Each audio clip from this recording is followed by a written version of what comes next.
Hello, everyone. My name is Cameron Miller. For my project, I did mine on the use of discrete trial training during fill-in tasks to increase attending by changing criterion. So just a little brief background of what my study was on. So basically, my participant, her name is ED. She's 5 years old. The setting that was used was via Zoom because I currently live in California and she lives in a different state that's in a different time zone. As far as any disabilities, the mom stated that she does not have any disabilities that's on record, but the child does have a problem with attending for long periods of time. Um, while getting to know her during like the baseline during the baseline intervention, um, I did notice oftentimes that like just trying to ask her, just different questions, the fill-in questions. Sometimes like if it wasn't a non-preferred task, she would be like very hyper and very not engaging. She would just bounce like on the couch, bounce on the bed, or like kind of like walk away. So that's what definitely like what I noticed, but like I know from what the mother has also told me, that while like if she's doing something that's preferred, like watching TV, on playing a game on her tablet, she's more attending to that than an actual task as far as like writing her ABCs or reciting her ABCs, writing her numbers and things like that. So as far as my rationale, basically what I chose for this project, like I said, is to help ED attend during two different durations, one being 5 minutes and the other one being 10 minutes by using the discrete trial trainings. So as far as the research question that I posed was basically by using discrete trial training during a 5 minute and a 10 minute trial, using fill in the blanks, can the participant attend during those sessions as well as being able to in the future attend during at home task. So as far as the methods that I used changing criterion design, which is basically using two different durations, going back and forth for those trials. My independent variables that I did use was the 5 minute trials with using the discrete trial training, as well as a 10-minute trial using the discrete trial training as well. Dependent variable, I said that ED would basically be able to attend while using the DTT. So as far as the data collection for what I used, basically I used a check mark if the participant was able to use the discrete trial trainings during this time correctly. If she was able to attend, I would mark it as a correct with the check mark.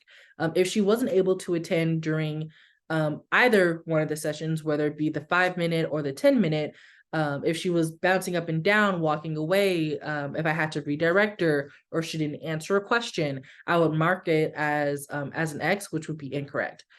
Now, as far as the baseline goes, I used a baseline without the discrete trial training just to see where she would be at without using it. And so during the baseline, she scored fairly high with not being able to attend. She scored between 60 and 80 something percent that she wasn't able to attend. And as far as the intervention goes, while after using the baseline, the intervention, I used the discrete trial trainings. So I used the discrete trial trainings for the 5 minute duration as well as the 10-minute one, just to see how well she would do between the two. And so as far as the results go, after the initial baseline session, I started doing the interventions. So the first column for the intervention was for the 5 minute. And she actually did surprisingly well, better than what I expected. She was able to attend. I know there was probably like a couple times where she wasn't able to attend, but she was able to attend during um, that 5 minute trial.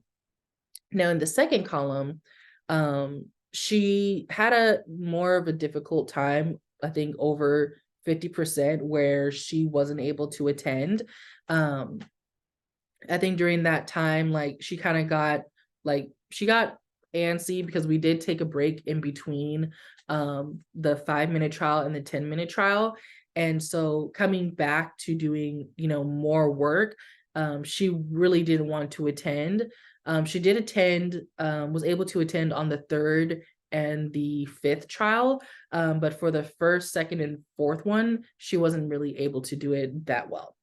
Now, as far as the next two interventions for um, the the third slot and the fourth slot, um, during that time, she was not able to attend very well, as you can see in the graph. She was only able to do it once during the 5 minute as well as the 10 minute trial.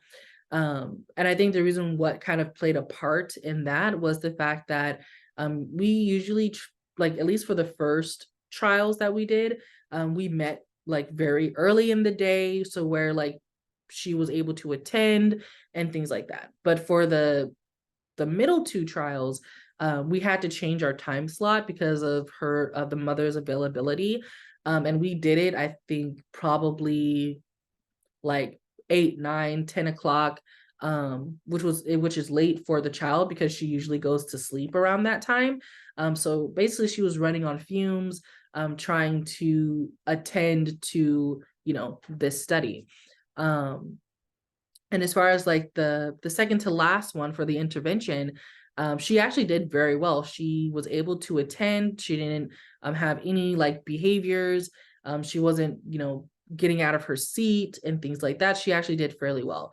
And I think from out of all the excitement from her getting like all the questions right for the fill-ins, which kind of made her score kind of high on like 3 of them. I think she scored between I think 40 and a little over 50% during 3 different tasks that we did for that intervention, where she wasn't able to attend. But as you can see, she was able to attend 3 times in a row for that intervention. So as far as like the results go, I do think that she will be able to attend at least for the 5 minute, as you can see at the second to last intervention. I think over time, she will be able to go for long periods of time doing different tasks and will be able to attend. So I definitely think that at least for right now, ED can do different small tasks for 5 minutes using the discrete trial trainings, and then gradually like make her way up to 10. So maybe after she successfully does 5 minutes for a task, maybe her mom can start pushing a minute. So it'll be 6 minutes or 7 minutes and leading all the way up to 10 again. Some of the things like what I've learned from doing my project is definitely time management, at least just on the aspect of myself. Because trying to get with the mom and the participant, like trying to, trying to deal with the schedules and things like that, that kind of made me like realize, okay, now in the future, time management needs to be definitely a priority.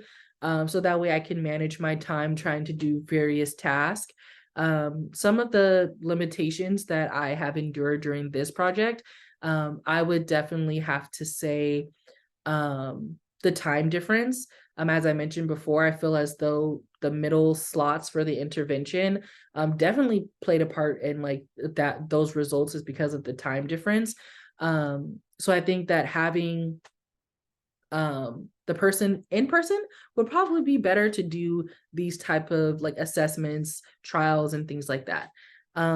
What I also learned as well is that I really don't prefer using telehealth. I feel as though using telehealth, you can't really build a rapport with a child, looking at a screen. For me, like I love building rapport with all of my clients that I currently work with. Being able to build that rapport like physically in person, you're able to see like what the child likes, doesn't like. You can see the antecedent like head on, and what caused the behavior to occur in person, whereas doing it, essentially via Zoom, um, you may think you know what the antecedent is that caused the behavior, but at the same time, you don't know what happens behind the screen. You don't know if like maybe someone walked in the room, or if like something happened that was off screen that kind of triggered the child. So that definitely kind of plays a part into that too. Other limitations, I think I would say, um, I know I mentioned the time difference, trying to build that rapport to the child. Um, but I also think a limitation would be trying to manage like the time, like I mentioned before, trying to manage like a time frame to where it's good for me as well as the participant and the mother. It was a huge limitation because I would have to be waiting for the mother to give me confirmation, like, okay, I can meet at this time, but then she would have to reschedule for a different day, like hours later. So having that conflict was kind of like, it was very difficult because literally when I tell you that I was like going down to the wire, trying to make sure everything was good, I just felt rushed. So I think that to give myself more time to actually set um, days we're meeting at this day at this time, kind of like no exceptions kind of thing, hopefully could be better moving forward. I know life happens, but at the same time, um, I think that that was a huge limitation for me, trying to wait on someone else to be available. And that is it. Thank you so much for watching. Definitely will love to, have your guys' feedback. Thank you.